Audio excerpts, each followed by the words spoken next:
बेतिया।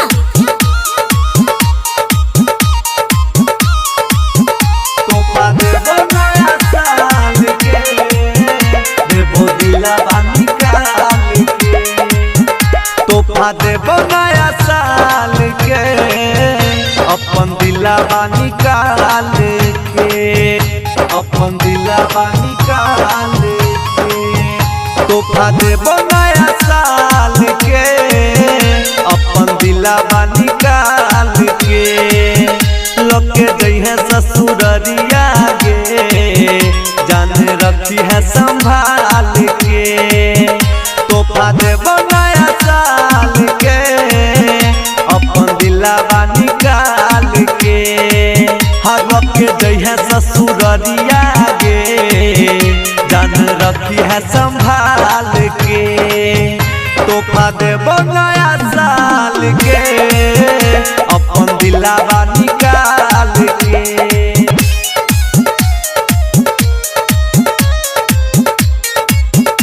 अपन दिलवा निकाल के। बीची विकास बेतिया।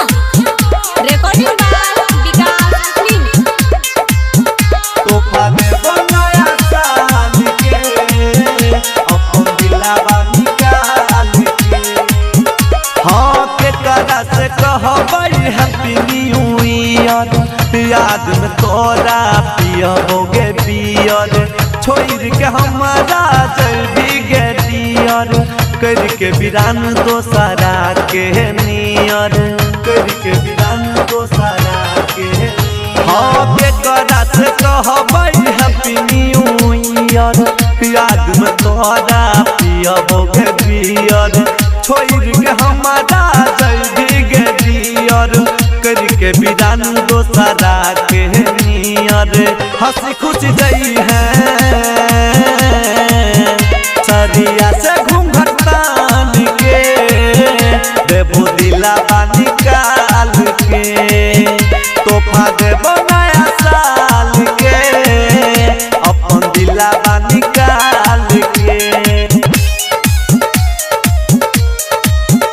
अपन दिलवा निकाल के। बीची विकास बेतिया।